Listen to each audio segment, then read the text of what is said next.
move on. We'll do our door prizes after the program. And also Eric's plant sale will resume as soon as the program is complete. So we'd like to go ahead and introduce our speaker tonight, Eric Mack. The seeds were sown when the Cayet's Gardens, Eric Mack was very young. Gardening with his father on a vacant dead-end lot in Charleston, in a Charleston subdivision, would instill in him the hopefulness that comes from connecting to the land. Many years and life transitions would pass before he renewed this connection. His passion has taken him on a career path from a barber to visual artist to elementary school art teacher, and now a nursery owner and plant enthusiast. Some of his most recent projects include ongoing plant propagation workshop instruction at the Atlanta Botanical Garden and a native plant design and installation at the East Lake Park in Atlanta, which through a grant from Park Pride was completed earlier this year, May of 2025. Please welcome tonight's speaker, Eric Mack.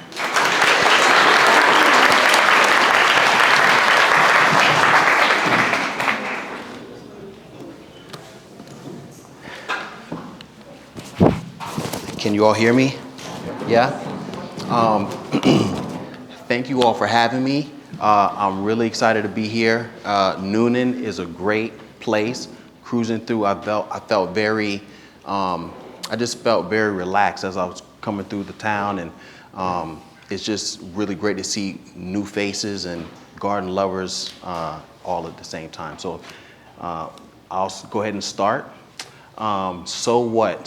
Smart strategies for every garden.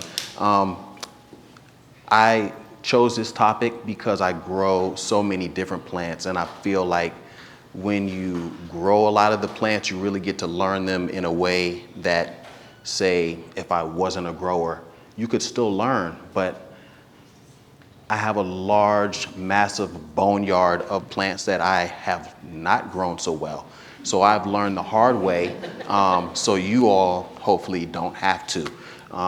You know, as you can see, I brought a lot of my friends here. It's a mixture of native varieties, some exotic, plants that take different exposures, sun, shade, all of that. But it's just a small sampling of what I grow at my garden. I probably grow about maybe 500 different plants, from trees, shrubs, woodland natives, all types of stuff like that. But what brought me into gardening, my wife and I, we have been in East Lake since 2008, and we lived in Germany for almost 5 years. Her job brought us out there. So I've lived in Germany, lived in Munich, got to travel all through Europe. While we were there, although I wasn't a gardener at the time, Germany has great gardens. Austria went on the Sound of Music tour with my wife. I never saw the movie until the day we went on the bus tour. So I was like, look, I need to see what this movie's all about. I get on the bus, the whole bus is singing. At each location, they're all singing. I mean, great gardens, Salzburg, all of it. So I didn't realize even then, being exposed to that type of gardening, we grow and garden really, we're excited gardeners here in the States, but I think out in Europe, they've been doing it so much longer, and just the inspiration has stuck with me ever since I came back. So choosing the right flora. Some people, I get a lot of friends, customers, they come, they say, hey, I don't have a garden, I live in a townhouse. Or I'm a gardener, I'm looking for shade plants, sun plants, part shade, whatever. There's always a plant that can, adorn and kind of, that you can live with in your space, whether you have an exterior garden or indoor. This particular variety, I grow 3 different types of abutilon. Abutilon is it's a flowering maple, a tender perennial, meaning that maybe it could make it through a frosty winter, but I wouldn't roll the dice. And if you do try, give it at least 5 to 6, 7 inches of a thick wood chip mulch if you want to experiment trying to bring that flowering maple through the winter here in our zone. But indoors it's great. It's a late season bloomer, usually around September, October, even into November, they start to bloom, indoors, which is a good choice, really ornamental beauty and easy to start from cuttings. So that's another thing really great about the flowering maple Butylon. This one's called Tiger's Eye. So geraniums, you see a lot of different geraniums. You see geranium Roseanne, you see Max Fry, you see a lot of the standards, but this particular one, I can attest to its hardiness in our zone. This one's called Cloud 9, beautiful blooms, part sun to a shaded area. They do really well. I've overwintered them in pots for 2 winters with no cover. So at my operation, I don't use a heated greenhouse. I don't use felt or anything to kind of keep the plants kind of cozy in the winter. I just let them sit out there. So they might have like some straw or whatever that might fall on, but what you all see here are plants that that are not babied in our zone. So after 2 seasons, I can say that Geranium Cloud 9 has performed better than, say, Geranium Claridge Druce, I think is the variety. I have another one that I grow. It's called Geranium Joseph Green, which is a beautiful deep purple variety. I don't want to interrupt you, but I'm going to use your phone. Maybe it's up Did you high. see me fiddling with that thing? I didn't. I felt right. I was. Is this better? Is it better now? Yeah. All right. So this is a great hardy geranium.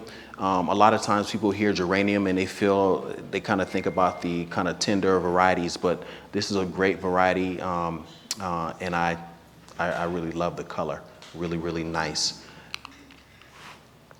For all those who love alliums and you have a full sun, sometimes part sun, but they perform best in a full sun situation while draining soil. But this is Allium Karabatians, Turkestanian onion. A lot of times you see Globe Master or you see, any Purple Sensation, you name it, Gladiator with height, deep purples. But this variety, she is short. Max height, she could be maybe 5 inches. So she's like a little baby doll sitting, kind of looking at you like this, Very nice, totally hardy. I love the foliage color, the thickness. It's almost like a glaucous, leathery, thick, just really hardy. I would have brought her, but she's already gone dormant because she blooms early spring. And at this point, a lot of her foliage, she's dropping all of that and she'll be back next year.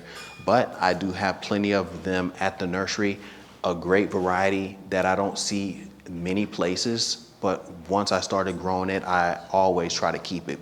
It's a real standout beauty. Low growing, so you can have it like near the front of your border, because she doesn't really stand that tall, but still a really great specimen. Really hardy and easy to grow in a full sun area. And I also want to just let you all know, this can be a conversation. If you all, I'm talking about alliums, if you might have an idea or have grown an allium or something similar that you want to share with the group, you can raise your hand, you can share that as well. Gardeners, we all learn from each other, and I think there's a lot of knowledge here in the room as well. So if anything strikes you, join in, okay?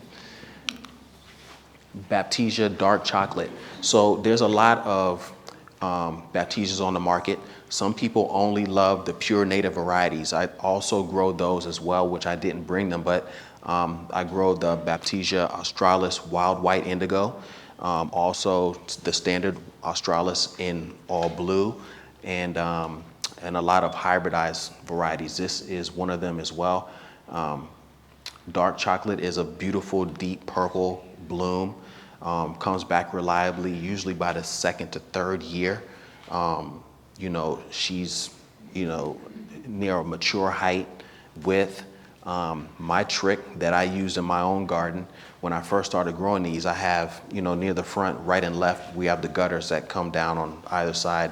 So although it's a part sun area, she still performs well. I set her close to my drain spout, so it keeps good moisture, and that's another thing you can do. Think about plants that like not exactly wet feet, but they appreciate constant moisture, like the lobelia black truffle. Those love a constant moisture, just like your Farfugium giganteum, leopard plants. All of these type varieties I plant at the base of the gutters, and it just really helps to keep the soil moist for a longer period. And some plants that could possibly dry out easily in the summer, having them close to these water sources can help kind of strengthen your border. Great variety of Baptisia as well. I love this color. I also grow pink lemonade, pink truffle. There's another one I grow that is from a national grower, Creek Hill. They put out one called Aurora, which they only had the patent for, but I have that as well. Lunar Eclipse, which came out maybe about 6 years ago. You don't see it many places, but it is a ombre purple, like a light lavender purple to white color palette, which is really nice. And so, yeah, so I grow a lot of those, but those are awesome. For the native plant purist, I have the Australis and all of that, but then for those who love a native plant but want a little,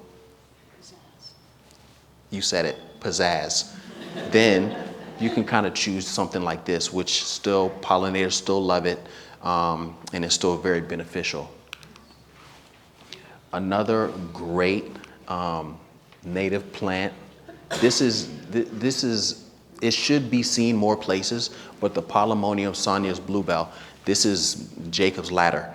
Jacob's ladder, but this egg, it's almost like an eggshell,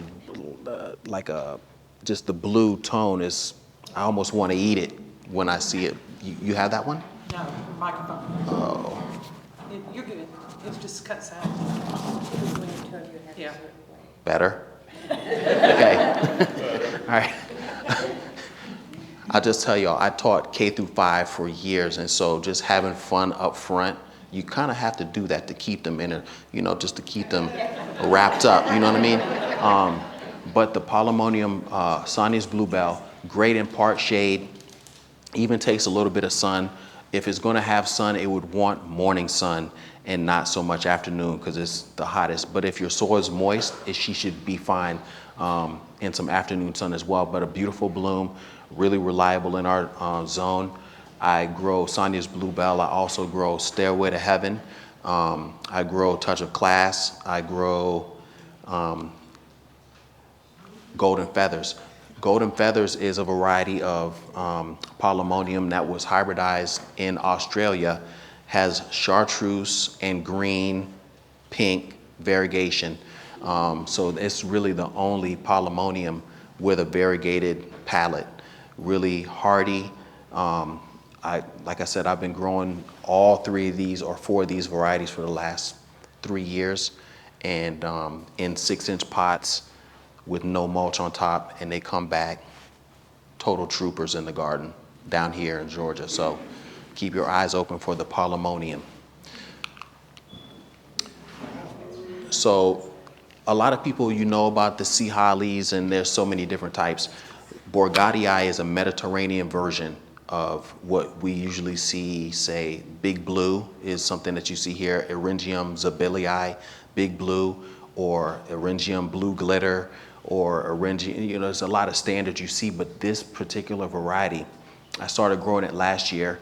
Overwinters, excellent, but it has like a silver cut to the bloom.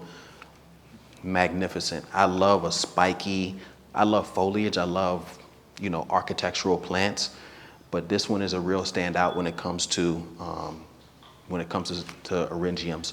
So this is a great one. My trick for these Eryngium, any of them really, your hell strip, if this is your pavement, and then you have like your your bed that's right here close to the street. It holds a lot of heat because it's close to the the pavement. But these plants appreciate it. With them being Mediterranean plants, they love gritty soil, heat, full sun, so they perform really well. Great bloomers. But yeah, this is a great plant for your hell strip, low maintenance, areas that don't get a lot of water throughout the summer. You might water close to the house and the cottage garden and all that, but sometimes a hell strip is a bit less maintained and less cared for. Very, very durable plant for a hot, sunny area. So this could be a good choice for you as well. Yes, sir. Do you know if they're deer resistant? Well, you know what? I would give you $50 out of my pocket if deers ate it at your house, because when you see here, all of this right here, those are like needles, like stick pins. So all of those little tips they're super sharp. So I think if they put their tongue on it, they'd tell all their friends, not that one. You know what I mean? So I think that you could do well thinking about the Eryngium, especially down here. A lot of people ask about the deer resistance. We have more rabbits, a few deer.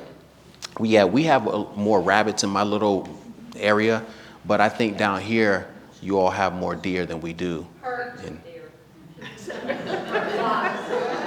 Well, it sounds like you all should start investing in some Eryngium in your full sun beds. You know what I mean? And you can even possibly use them as a protective barrier. You know what I mean? If you have a cottage garden and you sprinkled, a couple of Eryngium around the edge in your full sun bed, and then once they hit a couple of those, they won't, you know what I mean? It's dark, they can't see, right?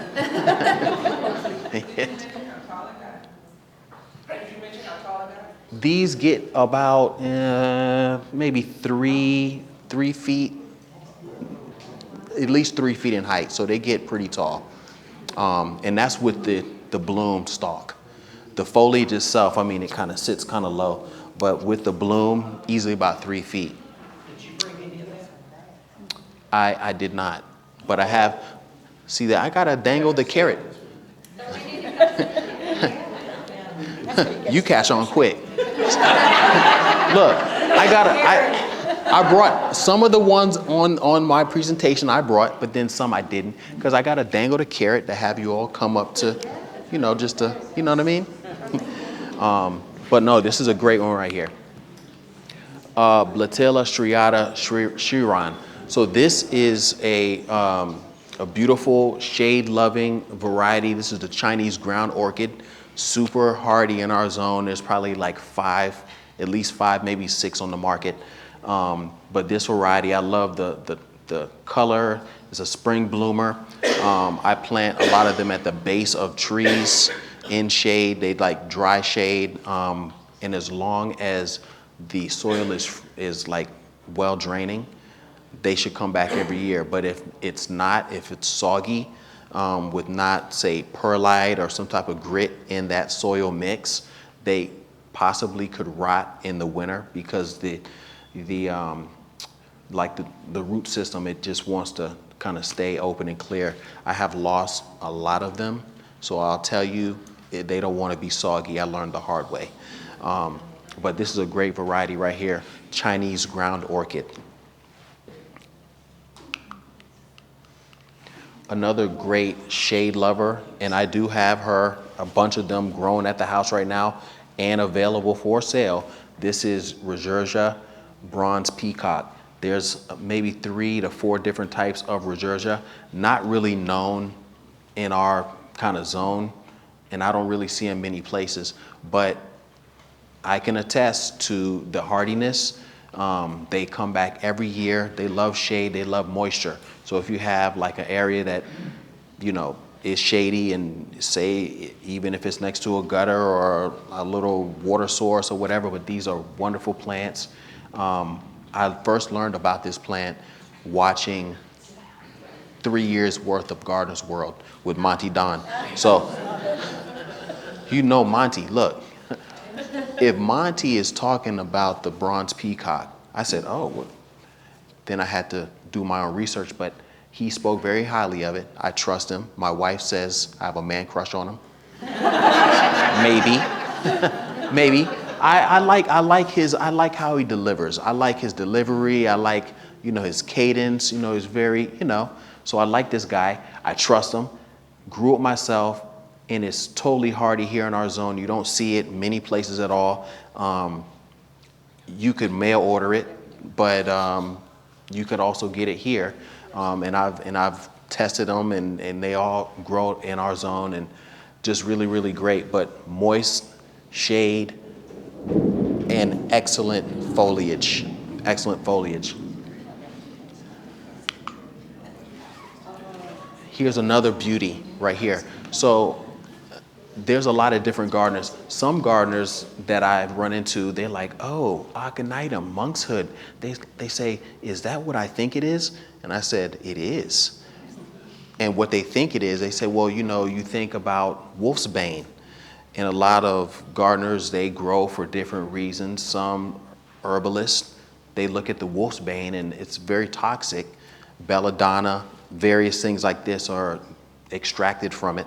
Back in the day, many old poems and stories would talk about the monk's hood and how people would use it to do various things. But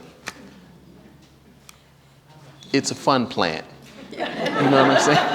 I'll leave it at that. It's fun if you like adventure in the garden. Monk's hood is not bad. It's not poisonous where you touch it and you die. It's not that. It's not that kind of thing. It's kind of like digitalis. You eat it or whatever like that. It could be dangerous. Nobody's doing that. We're growing it for the beauty. But aconitum bicolor is different from, say, the aconitum napellus, which is just a standard blue or purple. They have another variety called blue steel, I'm pretty sure the name of it is. But this one, I love it because you have a bicolored palette, really stands out in the garden, part sun lover, and can take full sun if the soil is moist. So this is a really great one, and it comes back reliably every year. And if you have a friend who is a little witchy, you can gift them this for their birthday, and they'll say, oh, you know me so well. Trust me, I've seen it in action, okay? A lot of goth gardens are happening right now, and although this is not a black blooming plant, it still has dark qualities. So for your witchy friends, this is for them, okay? Another beautiful moisture-loving, part sun plant, Trollius Golden Queen. Golden Queen, also there's a variety or a color called Lemon Queen, but you see them nowhere, but they should be everywhere. They're spring bloomers, beautiful foliage, and just the glow flower is magnificent. It's like very architectural in its bloom style, but I love this plant, really easy to grow. Part sun, and if it does get sun, it wants morning sun and not afternoon sun. But this is a great one for your moisture, kind of moist area of the garden. Definitely keep your eyes out for that. Has anyone seen this plant in action in the real world? Never? I have plenty of them at the nursery. I got you covered. Got plenty of them. Another beautiful, and this plant loves deep shade. It's basically like it's like a hosta. Some hostas are taking more sun nowadays, but the Bergenia ripple effect, they give this name because all these edges are, of course, rippled, but along with that ripple is a fine needle-like edge. So it's and I don't know how, so you see right here, I don't know how this little slug got here, But the way this plant is designed, it's almost like a defense mechanism for slugs and different little critters. But the foliage it's grown for its foliage, although it does bloom in the spring. So it blooms like all other Bergenias.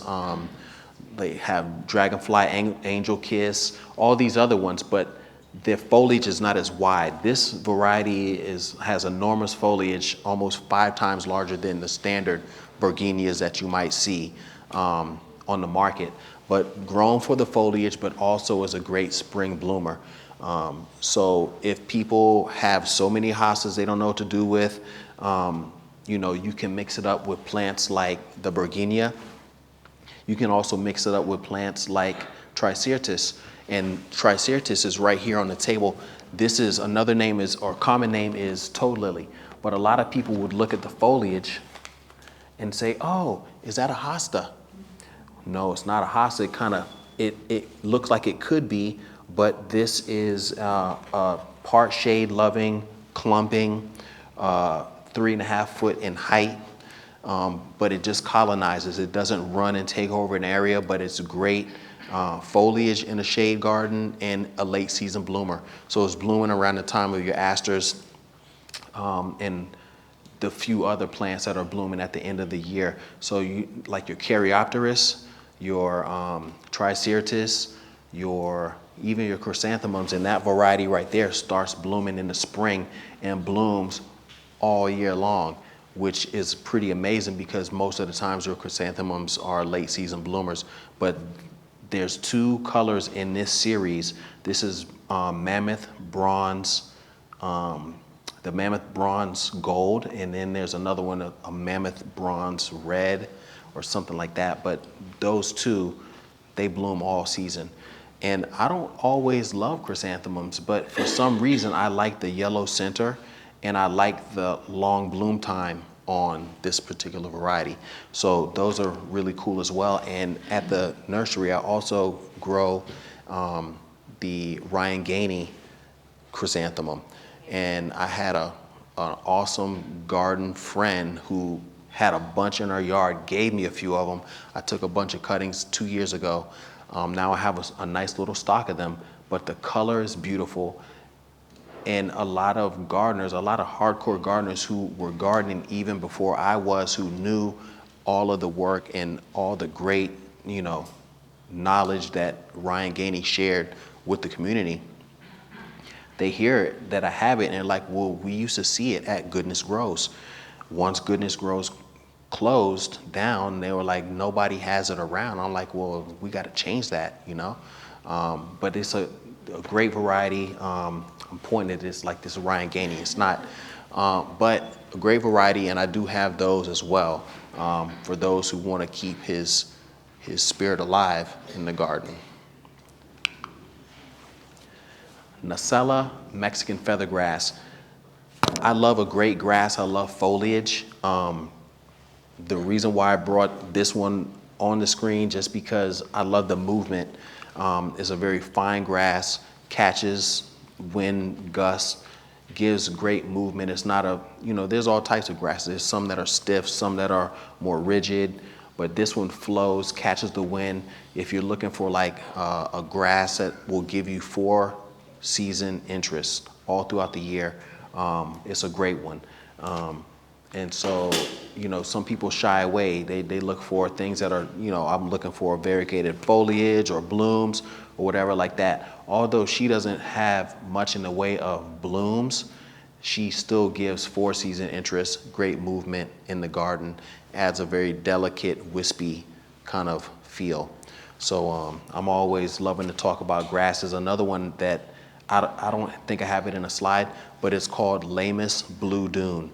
It's a icy, it's a dune grass. It looks like, like an erosion type controlled grass that you might see on a beach, but this variety is a ice silver. It's like swords of silver, glaucous blue, low growing, and it does run a bit. But I love that because you plant a few and then on 2 years you can just take a clump, and just move it somewhere else, and then you can just build your colony.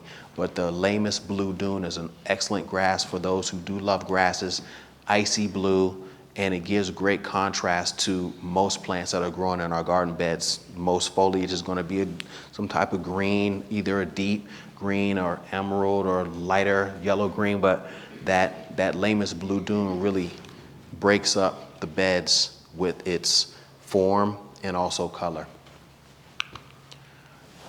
Acer Gwen's Rose Delight. I grow a bunch of different Japanese maples, but this variety, I just brought it as an example to those who have so many Japanese maples. It was like I got them coming out of my ears.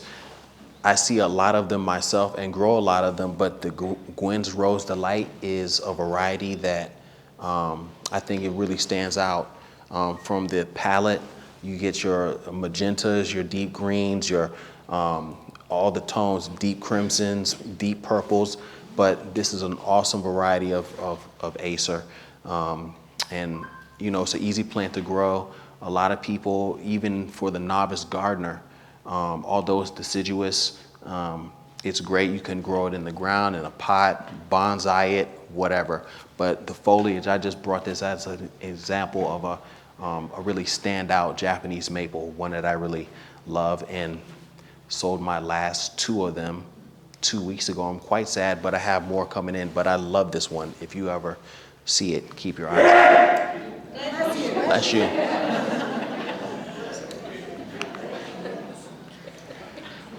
Another special grass is the Hakonekloa, all gold. The thing about the Japanese forest grass is it can grow here, even in 6-inch pots, uncovered. Some people have a difficult time with them, but I think when you care about them too much, then you lose them. I put them in pots and I put them to the side, and I had to learn this because I lost so many of them. I'm babying, I'm watering them, this and that. I think when you just give them a shaded area and they'll thrive. But I cared too much on my first go around and lost all of them. The next group that I have now. I'm sorry, do you leave them in the pots or do you put them in the ground? Well, no, the ones in my garden, I did the same thing. I put those in the garden and just forgot about them. They're in dry shade most of the time, and they thrive. I think when I was trying to baby them, I don't know, this particular grass doesn't want to be babied. It just wants to be planted and kind of let it do its thing. But it's a great grass, maybe 6 inches in height maximum, but cascades over. It's not an upright grass, but great color.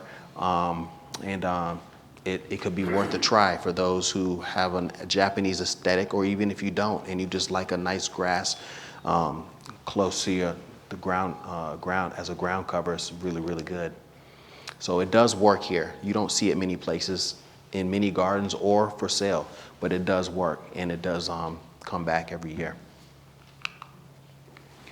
I did bring her, this is Natia Thunder and Lightning. So they have another one that's called, I think it's Mars Madness, possibly, but it doesn't have the variegated foliage. I was drawn to it.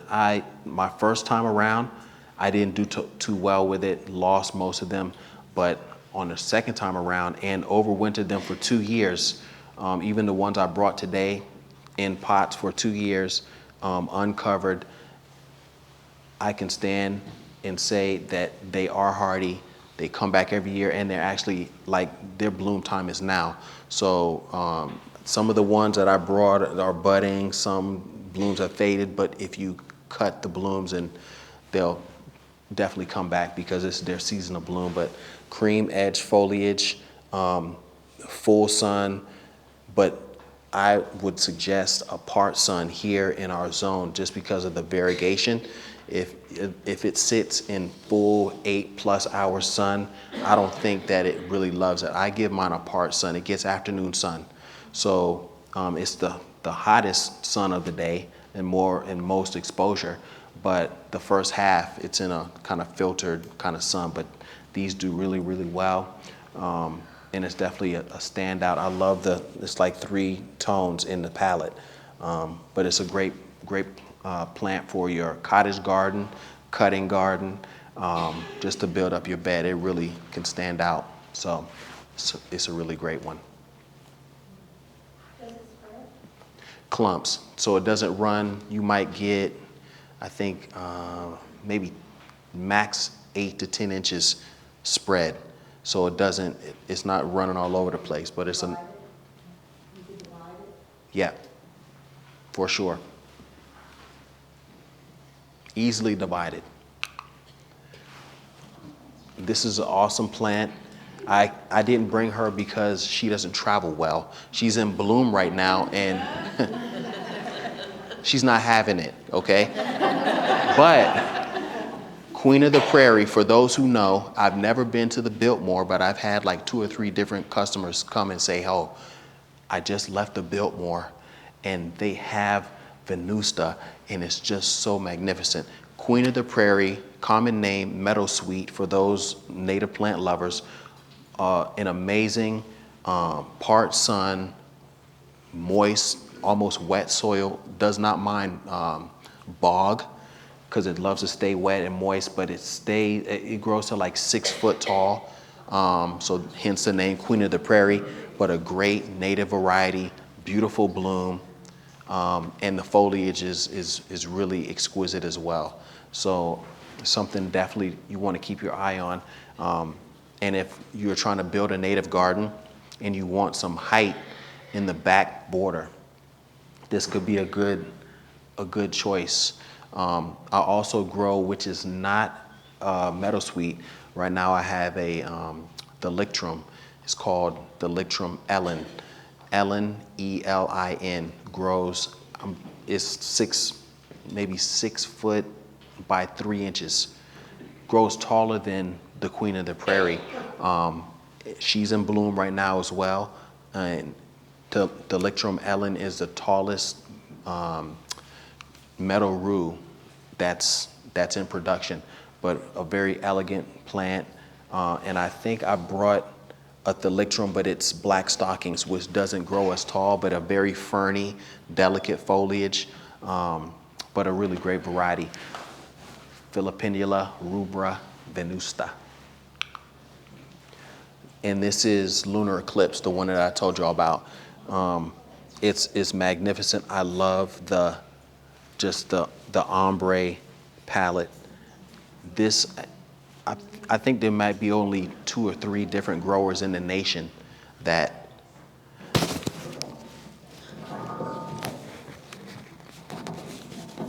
Is it still good? It's better? Maybe I need to hold it. Like this. Is this better? Better? Yeah. Oh. Here we go. All right.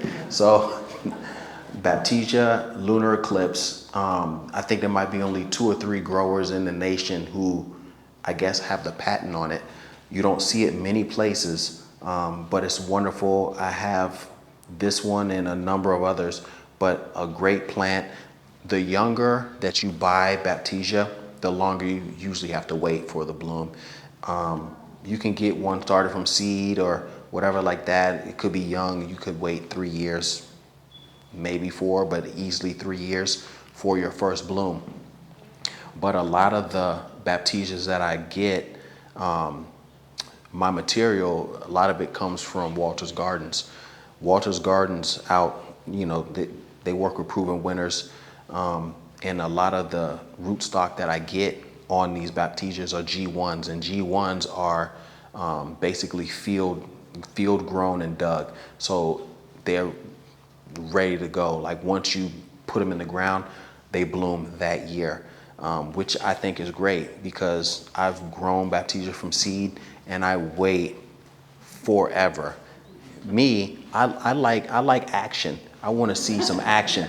So I get the G1. I get the G1s. A lot of people, they get them like, oh, it bloomed so great for me this year.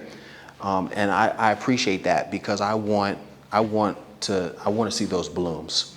So always try to look out for the G1 field grown rootstock if possible. Seed grown is good, but if you can get a larger rootstock, you just get blooms much faster. So something to look out for. This is another unsung hero in the garden. Cut and come again blooms. Kind of looks like campanula, but Adenophora, gouty violet, ladybells. It's in the same family, but shade loving, or like filtered sun. The ones I grow, I get them, filtered sun. They get like a little bit of midday sun, but for the most part, they're under shade trees and stuff like that. Foliage is very delicate, but the blooms are exquisite and they're long blooming. Once they start in the summer, you can cut them and they'll come again at least 3 times over. And I've tested them. Most, even your campanulas, you get like 1 round of bloom, and it's just you wait until next year. For some reason, these have a longer bloom time. The cycle is longer, and I love the color. So for a part shade in where we are in East Lake, but possibly here too, we have a lot of old trees. So that gives us a lot of shade, filtered sun, and all that type stuff. So great plant, beautiful color, looks like a campanula, but she's not. Very, very nice. Yes, sir. How tall does it get? Maybe about 2.5 feet in height. So she's not like super tall. Did you bring any with you? I did not. But I'll give you my card. Next time you come to Atlanta, you can come. Or I can mail her to you. I'll do that too. But it's a great plant. You all can research her, an unsung hero in the garden, and she does well down here. Another awesome geranium. This is hardy geranium spessart. The thing I really love about her is 2 things really. The bicolor bloom that she gives off in the spring, but even more than the bloom, I love the scent of the foliage. Very musky. When you rub it and you smell it, it's like you want to put it in a bottle. It is amazing scent, and very tolerant, or it not even tolerant. It keeps away a lot of the slugs. It has like fine hairs all on the foliage, so I think it keeps a lot of things off of it. And with that musky oil that it possesses in the foliage, nothing wants to eat it, bite it, taste it. They don't want it. But me as a human, lovely. I love it. So it's a great plant as well. Geranium spessart. And there's probably 2 growers that have this one. And one of them is, I think Creek Hill as well is who I got my stock from, but not many people sell it. But it's a great one, and I'm having a feeling that it was found in Germany, because the word spes or spas could mean fun. Spessart is a forest region in Germany. And spas is fun. So you see? Yeah, see?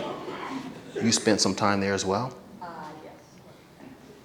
I loved it. I was down in Bavaria, had a blast. So yeah, this is a great variety right here. Spessart. Polemonium, Stairway to Heaven. So this is another Jacob's Ladder. Your standard Jacob's Ladder is just it'll have green foliage, but much daintier,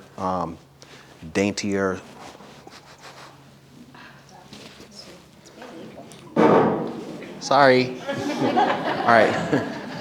Thing went to sleep on me. But awesome foliage. I love a variegated foliage, and it's a native plant as well.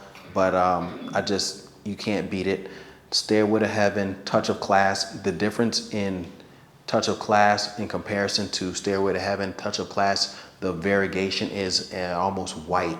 So it's white with a rich green center. Stairway to Heaven is a more chartreusey yellow with the green center, but great plants and reliably coming back every year, and they'll really stand out in your garden as well.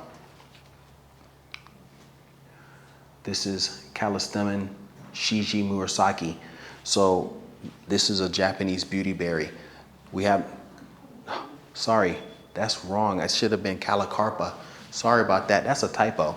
So, and that's my fault. Calicarpa Shiji Murasaki. So this is a Japanese beauty berry. You can see here, those little bits right here in the center. So the berries are much smaller than our American version. But still, this plant is grown for its foliage, cream splashed, purple berries, totally hardy, roots very easily from cuttings.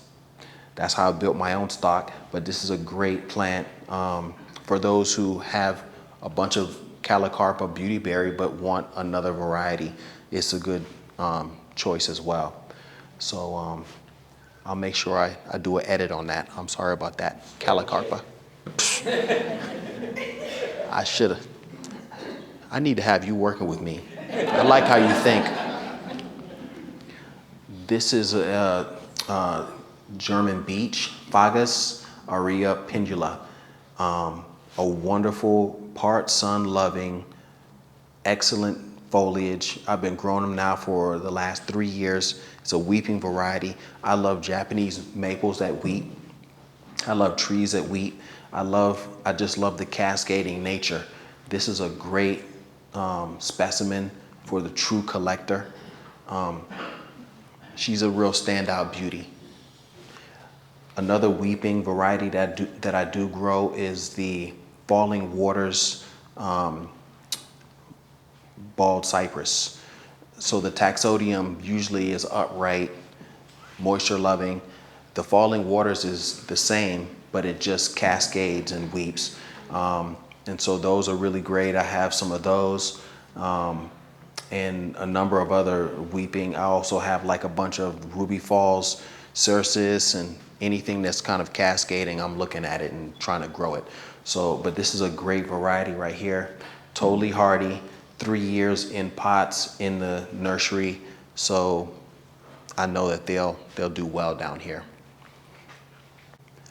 So this is a very beautiful, very strange Petrocosmia cryptica in the violet family. She does bloom, but you can see here, it almost looks like amphibian skin, very fine dots. She grows very flat. So she's kind of like a pancake almost, the way she grows. She doesn't grow upright. She grows horizontal, prostrate. Very awesome. A really cool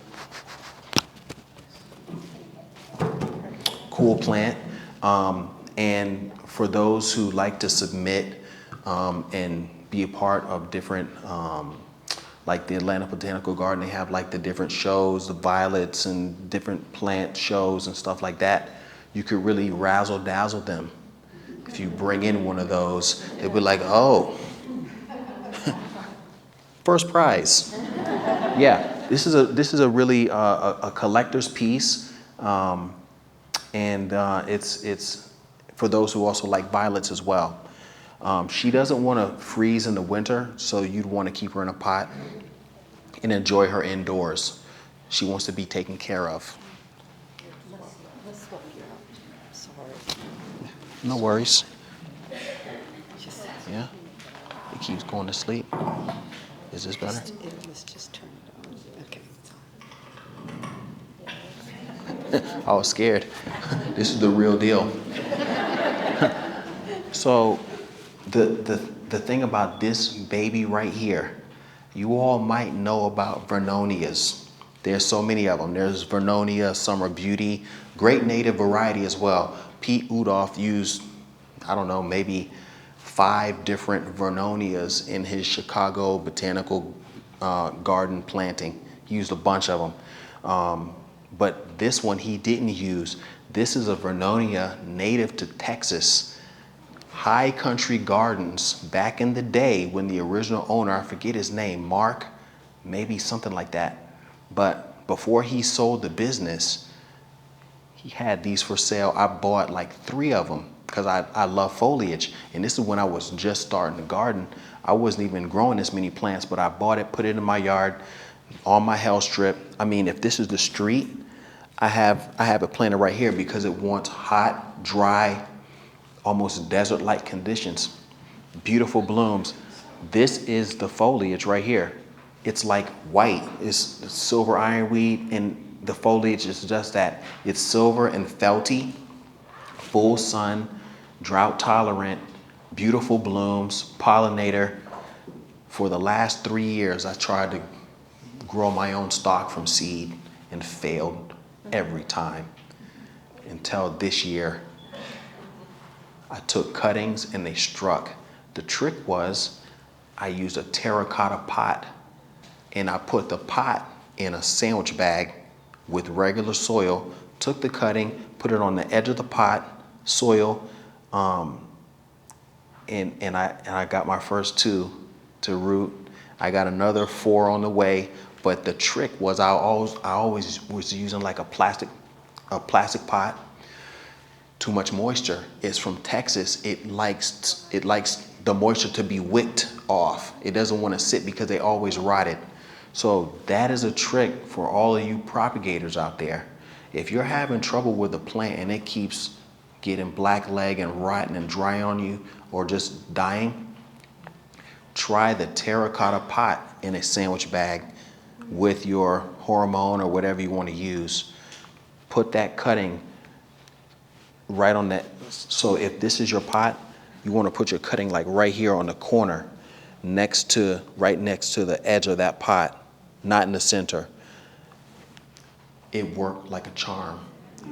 Hair is standing up on my arm right now because I was on the waiting list last year for High Country Gardens to get, because they had on their site that they had them back. I said, oh baby, I had 15 in my cart. They called me, sent me an email, said, oh, we had crop failure. Take your money back. And I'm like, I don't want the money. I want the ironweed. But I found a way and I'm growing them. So this is my prize grow right here. So I have some sprouting, but it's a great plant for all those who love a great native variety. Silver ironweed. You can go home, Google it, and look and see how elusive and obscure she is. Very awesome. Euphorbia caper spurge. This is a Chinese native caper spurge because the blooms are seed pods. A very architectural. Like I said, I love plants with form. I first found this plant, and we grow all types of euphorbias here. We grow Ascot rainbow, we grow Wolfenii, we grow, all the stuff you see. A lot of people have the standards. But when I saw this, I was actually out in Los Angeles like 5 years ago, because I'm an artist as well, painter. And I had a show at one of the museums in Los Angeles. And it's funny because I could tell I was coming to a crossroads in my practice, just with art, because I still do a lot of paintings. I'm doing a commission right now for Emory University. They're doing a renovation in the dining hall. So they have me doing a 5 foot by 7 foot horizontal piece for the dining hall.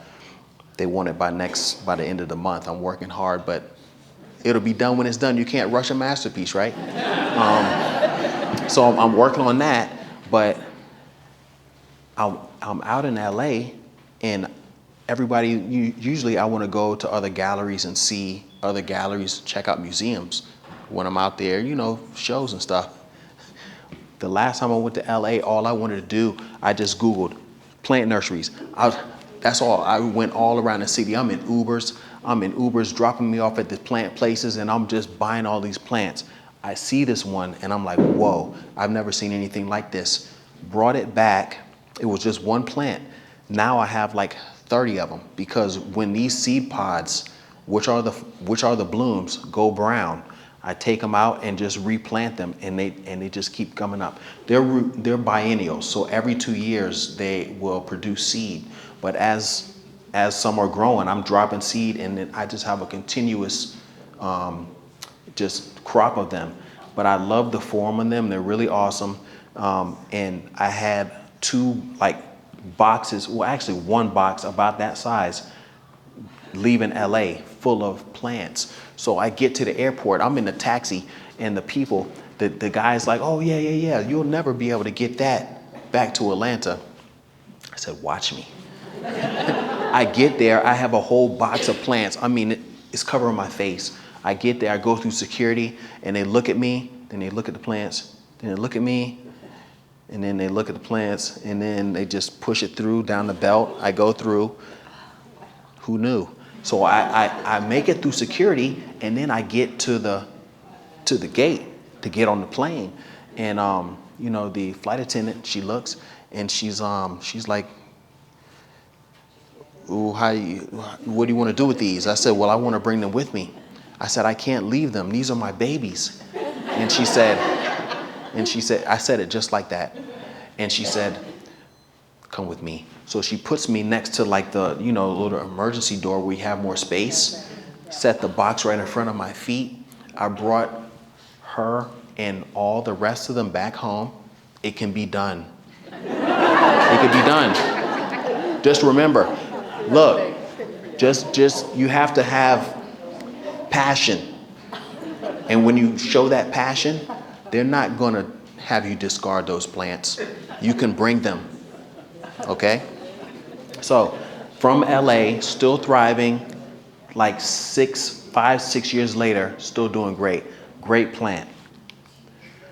This is another Abutilon pink cloud. Pink cloud, all Abutilons, you can propagate them easily from stem cuttings. If I get 1 crop, I'll always have them, because you just take cuttings in like a month out, 40 days, you have strong root systems, and you can just keep growing them. But this particular color, of course, unlike the first one, which is tiger's eye, with a red and yellow kind of veining bloom, pink cloud is all pink, which is really sweet. I also have another one I grow called Abutilon savitzii, which is variegated foliage, a cream edge, green center, and a salmon, like a salmon orange type bloom. Another one I also have is Abutilon smoked salmon, which is a deeper scarlet bloom with like a purple backing, but those are really sweet as well. I love them. Great as house plants in the winter. Great late season bloomers. I saw your face. So I found this when I first started gardening. There was a guy he's an older gentleman who retired, but he turned his home into a nursery. Little did I know that would end up being me. But I met the dude, and he had peppermint stick. I saw it, and I love architectural plants. And this is just that. That's actually one of them that yeah, and that too.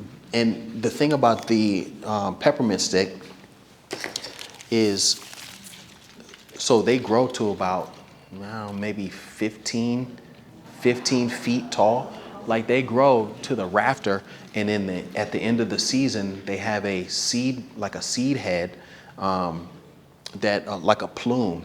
That's very elegant, but I love the variegation on them. The thing about these, and I brought these for our friends here to propagate.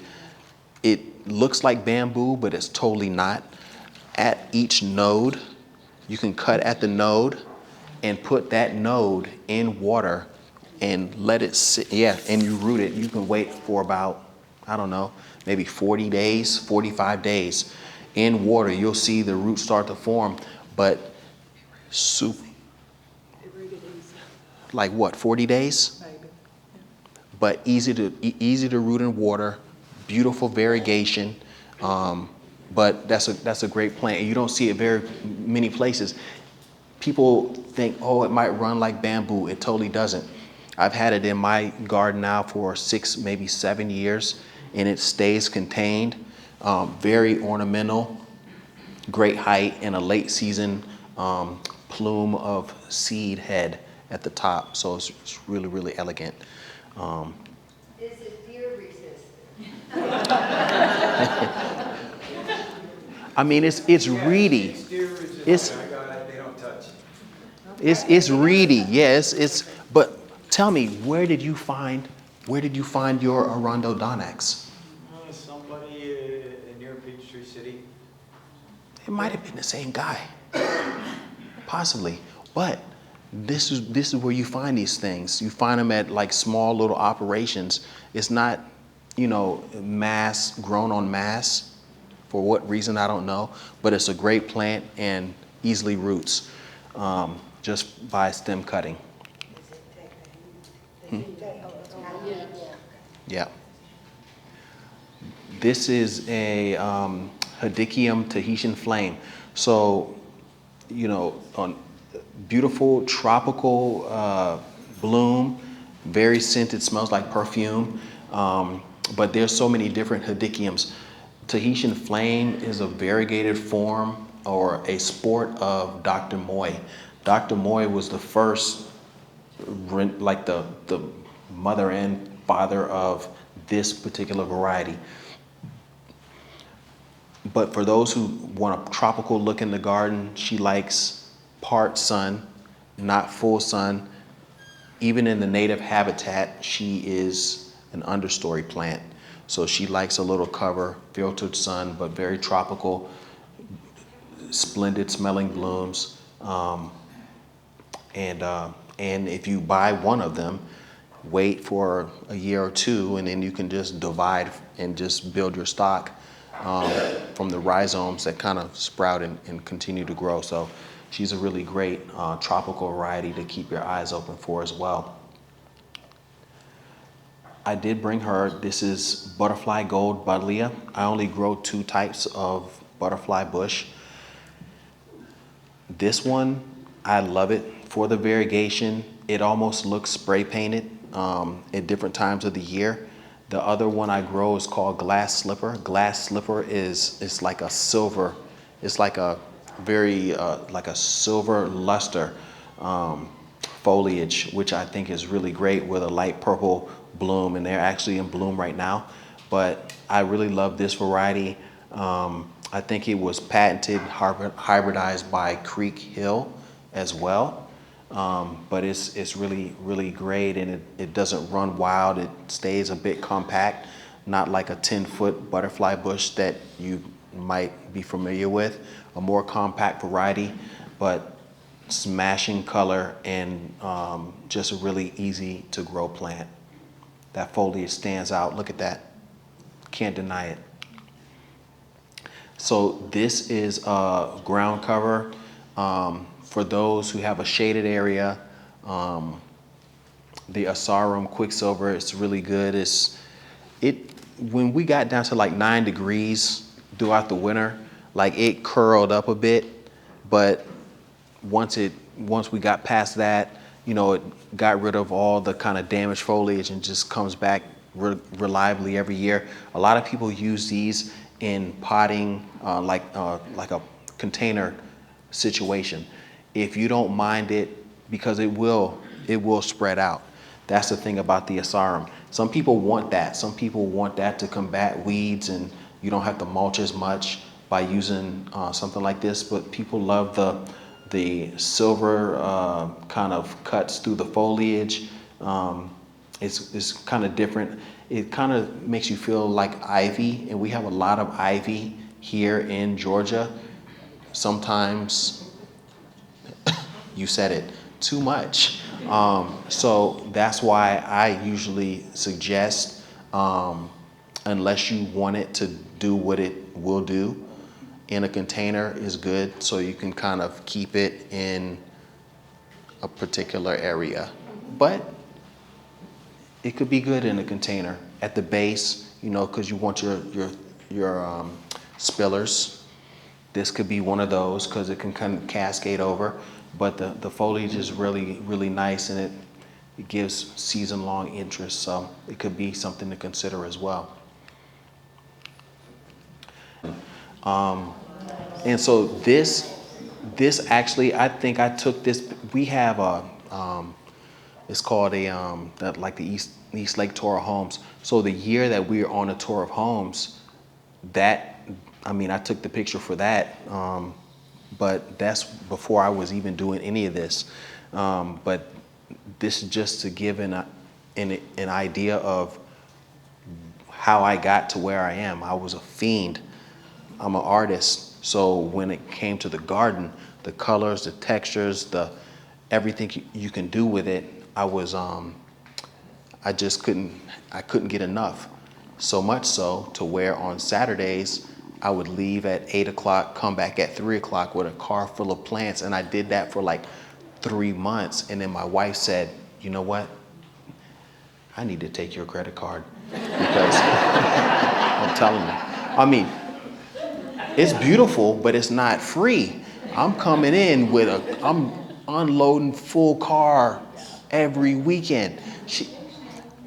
And then she started to understand. And then she started to kind of connect with it and all of that. But she also was the genius behind making the Kai Garden what it is, because when I started growing these plants, I got to a point after I was done with this, I said, okay, well, I've been everywhere buying plants. I'm driving all over the state, city, any nursery, I'm going to all of them. And after you do that for a while, you say, wow, well, most places are having similar things. Like, I wanted more variety. I'd watch Monty Don. Monty would tell me, he would say, Eric, I'm just kidding. In my mind, that's what he would say, Eric, there's so many plants out here for you to choose from, so many plants to grow. He was showing me. It's not like I was hoping. He showed me like the Regergia and all this stuff. I'm like, damn, where can I find Regergia? No one had it. So I said, you know what? I want to take matters into my own hands. So I started growing a lot of this stuff for myself until I get to a place where my wife says, Eric, you're going to have to sell some of this because you can't put it all in our garden.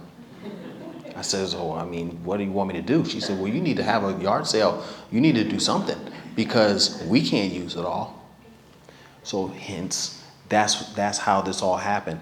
I didn't start this for business. You know what I mean? It was really for me and our family and as therapy. Before all these plants were in the garden and before we even had a garden, we lost our son, whose name is Kai. So people come to the garden and they say, oh, is your name Kai? I said, well, no, that's our son's name. He was stillborn, 5 months. We delivered him, held him, and everything. And that was our first child.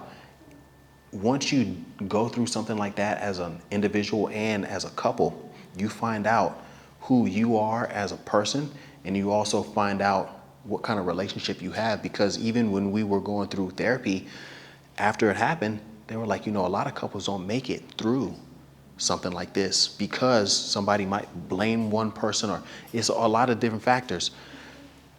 So I didn't start this. Some people might say, oh man, this would be great, man. This would be a great business to start. It never was like that for me. I did this because I was seeing a therapist. I'm talking to her, and I came home and I told my wife, I said, you know what?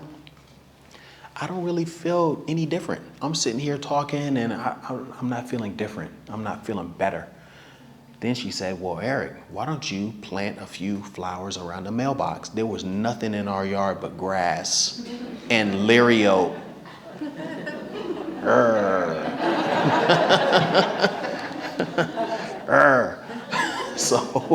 So I plant the plants around the, mailbox. They start blooming. Neighbors are walking by. They're like, oh, Eric, oh, that looks good. Oh, I'm like, oh yeah. So I'm starting to feel, feeling like, yeah, And then 3 to 4 months in, I'm realizing that, and I'm feeling better. I'm realizing that I felt better because I was able to nurture. What you see there is somebody who put his energy into nurturing the garden in a way he couldn't nurture his son. So everything that I had built up for him, I put into the garden, and that was the result. And so here I am. So it's really amazing. People say, oh, the silver lining after a tragedy. Sometimes it's very silver and shiny. Sometimes it's, there's always something to get out of it. But for me, and where it's brought me, I never would have dreamt it, never would have thought it. I came to Atlanta to go to art school, illustration major, painter, barber at age 15. That's when I got my barber's license.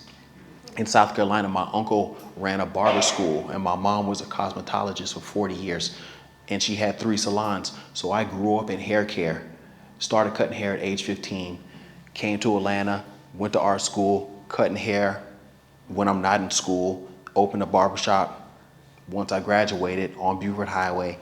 So I've done a lot of different things. Never did I see this, but it's so awesome to experience the connection to so many different people and places, and to share my story and my experiences.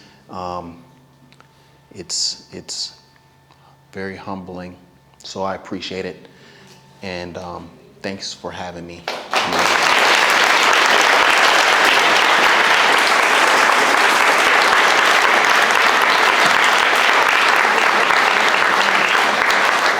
Whenever.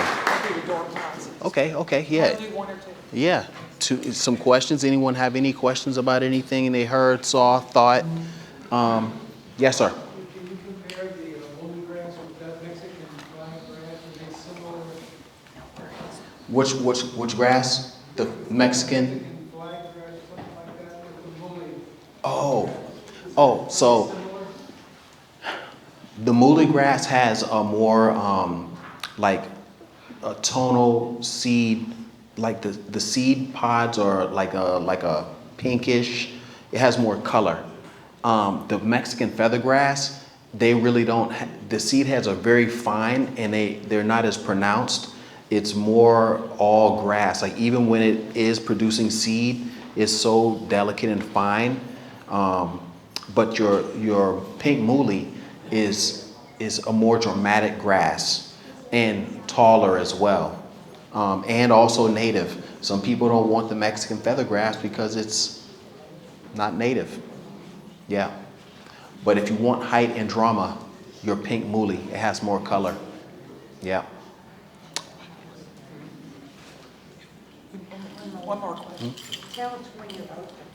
No, don't you have one more slide that shows I don't your know. Instagram thing? I thought you. Look at that. Look at that. Oh, look. So I take appointments, and I also have sales on Saturdays because it's a residential situation. But I take appointments all throughout the week, and have sales on Saturday. Email. I have an email list not a list, but I have a list you can sign up for, and I don't spam. I only send out an email when I'm having a sale. I don't bother you. I don't like to get bothered. People do that a lot nowadays, even by text. You're like, I bought a pair of shoes. Come on. Here you go. All right. Thank you so much, Eric. Thank you. We're going to do the door prizes really quick, and then Eric will be up here to answer questions and resume his plant sale.